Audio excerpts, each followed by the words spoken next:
سن 55 ہجری میں 55 ہجری میں، یعنی یزید کو تخت پہ بٹھانے سے 5 سال پہلے مدینہ منورہ جا کر، یہ معاویہ بن ابی سفیان، اب آپ کو کہنا پڑ رہا ہے مجھے، معاویہ بن ابی سفیان مدینہ منورہ جا کر امام حسین علیہ السلام سے ملاقات ہوئی تو براہ راست فیس ٹو فیس کہتا ہے کہ آپ کا کوئی ویلکم نہیں ہے، آپ کو کوئی مرحبا نہیں کہا جائے گا، اے حسین ابن علی تیری مثال، معاذ اللہ، ان کے الفاظ جو ہے، تیری مثال ایسی ہے جیسا اونٹ بڑھیا ہو گئی اور اس کا خون پتلا ہو گیا، عن قریب اس کو ذبح کر دیا جائے گا۔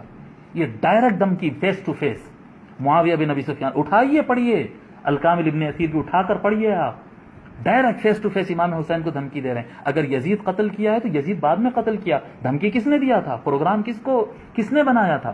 معاویہ بن ابی سفیان نے ڈائریکٹ کہا ہے امام حسین کو کہ تیرا خون کیا کہتے ہیں پتلا ہو گیا، اس اونٹنی کی طرح ہو گیا جس اونٹنی کا خون پتلا ہو گیا، اور جب اونٹ وغیرہ کا خون زیادہ پتلا ہو جاتا تو پھر وہ زیادہ کام کے نہیں ہوتے، تو خود سے مرنے سے پہلے اس کو ذبح کر دیا جاتا ہے تاکہ گوشت حلال ہو جائے اور کھانے تو کام میں آ جائے، خود سے مر جائے تو مردار کا گوشت حلال نہیں ہوتا، تو اونٹ کو کاٹ دیتے تھے جب اس کا خون پتلا ہو جاتا۔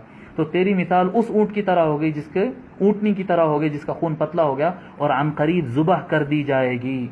انا للہ و انا الیہ راجعون۔ آپ کو جو ہے ان کی حکومت آپ کو اچھی لگی؟ جو امام حسین علیہ السلام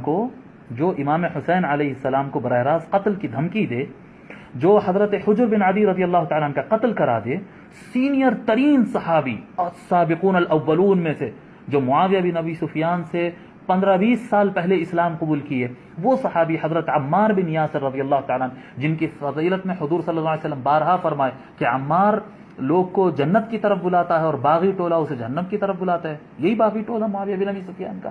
جی، عمار بن یاسر کی فضیلت ہے کہ وہ لوگ کو جنت کی طرف بلاتے ہیں۔ کتنے فضائل ہیں حضرت عمار بن یاسر رضی اللہ تعالیٰ عنہ کے۔ معاویہ بن ابی سفیان عمار بن یاسر کے قاتل، معاویہ بن ابی سفیان حضرت حجر بن عدی رضی اللہ تعالیٰ عنہ کے قاتل، حضرت سیدنا ابو بکر صدیق رضی اللہ تعالیٰ عنہ کے بیٹے محمد بن ابی بکر کے قاتل۔ یہ سب جتنے قتل ہو رہے ہیں ان کا کوئی قصور نہیں ہے، بے قصور مارے گئے۔ جی، کتنے صحابہ ہیں، میں آپ کو گناتا چلا جاؤں، اتنے صحابہ کو اپنے دور میں قتل کروائے۔ امام حسین علیہ السلام کو براہ راست جو ہے فیس ٹو فیس دھمکی دیے، امام حسن علیہ السلام کا انہی کی دور میں زہر دے کر ان کو شہید کیا گیا اور قاتل نہیں پکڑا جاتا۔ آج یہی نہیں ہو رہا ہے ہندوستان کے اندر، مودی سرکار کے اندر جو ہے معصوم لوگوں کا قتل کر دیا جاتا ہے اور قاتل نہیں پکڑا جاتا، نہیں ہو رہا ہے۔ بس یہی دور تھا، وہ بھی یہی دور تھا، یہ چھوٹا ظلم کا دور تھا، وہ بڑا ظلم تھا۔ یہاں پر غریب اور مسکین اور جاہل لوگ کو مارا جا رہا، وہاں پر عالم اور اکابر صحابہ اور اہل بیت کو کے ساتھ دشمنی نبھائی جاتی تھی۔ جی، آپ خلال کا قول نقل کر رہے ہیں، اگر آپ خلال کا قول نقل کر رہے ہیں تو حضرت ابو بکر الخلال رضی اللہ رحمۃ اللہ علیہ کا یہ قول بھی آپ نقل کر دیں۔ وہی ابو بکر الخلال ہے نا جن کے بارے میں آپ کہہ رہے ہیں کہ حضرت عبداللہ ابن عباس نے یہ روایت کی ہے، دوسری روایت بھی سنا دیجیے۔ حضرت عبداللہ ابن عمر رضی اللہ تعالیٰ عنہ فرماتے ہیں کہ رسول اکرم صلی اللہ علیہ وآلہ وسلم نے ارشاد فرمایا، ہر امت میں ایک فرعون ہوتا ہے اور میری امت کا فرعون معاویہ بن ابی سفیان ہے۔ میں اس روایت کی صحت، ضعف، موضوع وغیرہ یہ چکر میں جانا نہیں چاہ رہا ہوں، میں صرف آپ کو یہ سمجھانا چاہ رہا ہوں کہ جو خلال کا آپ حوالہ دے رہے ہیں کہ انہوں نے عبداللہ ابن عباس کے قول تعریف میں نقل کیا ہے، وہی حضرت ابو بکر الخلال رحمۃ اللہ علیہ اپنی کتاب میں یہ بھی نقل کرتے ہیں۔ سنائیں گے؟ آپ کے اندر ہمت ہے؟ ابو بکر الخلال کا آپ نام لینے بیٹھے، کس کا نام لے رہے ہیں آپ؟ امام ذہبی کا نقل کرتے ہیں نام، امام ذہبی روایت نقل کرتے ہیں۔ جی، فرماتے ہیں حضرت مقدام رضی اللہ تعالی عنہ، کیا کہتے ہیں، معاویہ بن ابی سفیان، عمر بن الاسود اور اسد خاندان کا ایک اسدی تھا جو معاویہ بن ابی سفیان کا خاص آدمی تھا، اسدی ان کے ساتھ تھا۔ یہ تینوں چاروں کی ملاقات ہوئی، جب گفتگو ہوئی تو معاویہ نے حضرت مقدام رضی اللہ تعالیٰ عنہ کو اطلاع دی۔ یہ امام ذہبی نے سیر اعلام النبلاء میں، امام ذہبی کا آپ نام لیا نا، یہ روایت امام ذہبی نقل کر رہے ہیں، سنو، اور اسی کتاب میں سیر اعلام النبلاء میں فرماتے ہیں کہ معاویہ بن ابی سفیان نے کہا مقدام رضی اللہ تعالیٰ عنہ سے کہ امام حسن انتقال کر گئے، امام حسن علیہ السلام رسول اللہ صلی اللہ علیہ وآلہ وسلم کے نواسے انتقال کر گئے، انتقال ہو گیا۔ تو حضرت مقدام رضی اللہ تعالیٰ عنہ انا للہ و انا الیہ راجعون یہ کب پڑھتے ہیں؟ جب مسلمان پر مصیبت آتی ہے اذا اصابتهم مصیبۃ قالوا انا للہ و انا الیہ راجعون. مصیبت آتی ہے تو مسلمان یہ پڑھتا ہے. جب امام حسن علیہ السلام کے انتقال کی خبر سنے تو حضرت مقدام رضی اللہ تعالی عنہ انا للہ و انا الیہ راجعون پڑھے.